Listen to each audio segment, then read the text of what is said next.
FA Cup,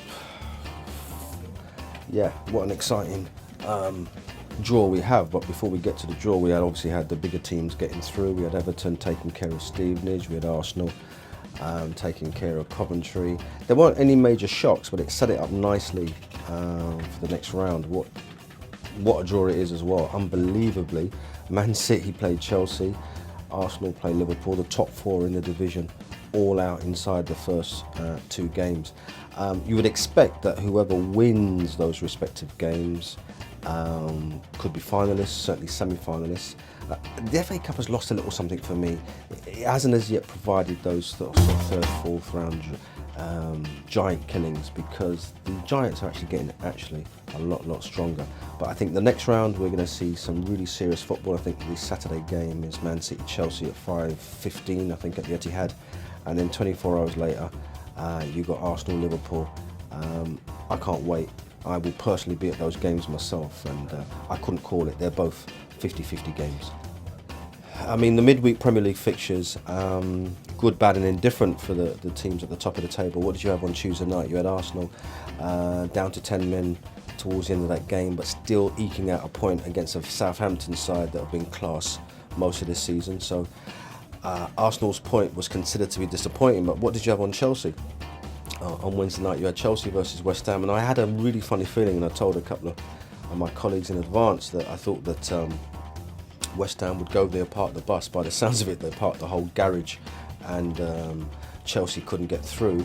But the game that I was at White Hart Lane.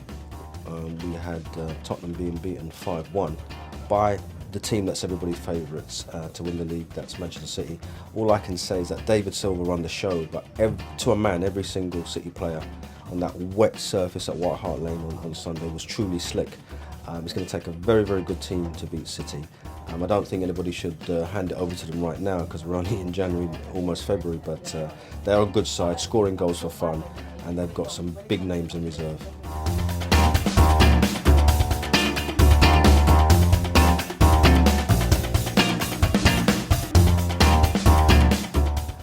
What's caught my eye is Chelsea, even though Jose Mourinho said a few weeks ago they wouldn't do too much. I mean, they've got the boy in Salah, they've got rid of Mata, they've got the central defender from Saint Etienne who's going to go back out on loan. But Chelsea are just putting themselves together, as I understand it as well, and what we've got a few hours before the deadline is here at 11 o'clock. We've got Man City, who are top of the table, looking good, everyone's favourites, looking at a couple of players who are quite young from what I can recall, just to add to what they have already. Arsenal trying to keep pace as well. No Julian Draxler, I don't think will happen in this window, if at all. But what is interesting is that Arsenal seem to be the home and resting place of the German national side at the moment, because you've got Miroslav Klose. If you look at his goals record, what a goal scorer he is.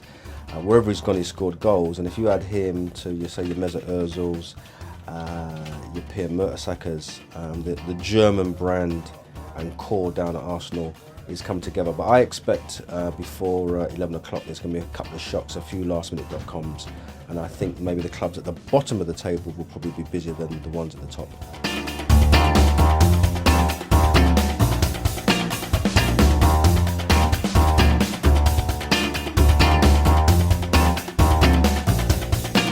In the North East derby between Newcastle and Sunderland, I mean, a couple of weeks ago, you couldn't have called it really. You'd say certainly Newcastle would be favourites, but I really love what Gus Poyet's done at Sunderland. He's got them playing, he's got them through to the Capital One final at Wembley in March. I've made my predictions on that one already, and I'm going to call that as a draw. I think the loss of Johan Cabaye could be pivotal for Newcastle. I think Sunderland are good enough to get a draw, even though the teams are so far apart in the division. But the game that we all want, maybe the game of 2014 in the Premier League so far, takes place at the Etihad on Monday. What do we have? We have Manchester City rampant scoring goals against Chelsea, who need to get over the disappointment of dropping 2 points at home to a relegation threat to West Ham. The way I see it, it may shock a few people. I expect Chelsea to go up there and get 3 points if not the one. I think Jose Mourinho will earn his corner against City on Monday, and I think if Chelsea can take a point or 3, and I think they're capable of doing either of those, I think it just throws the title race even more wide open. That said, if City were to Chelsea and beat them convincingly, as they have done to most of the teams that have gone up to the Northwest, while the Premier League title won't be over, City will be on their way.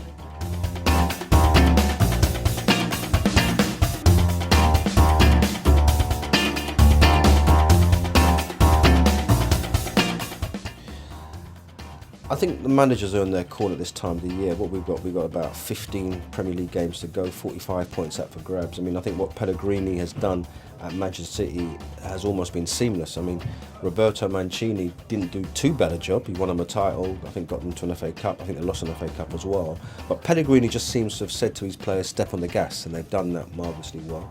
I think a few people who don't know their football, in my opinion, sort of poo-pooed his appointment when he took over, but he's already, with half a season gone, proved what he's all about. Still's got a title to win though, but I think there'll be some silverware in the Etihad cabinet this May.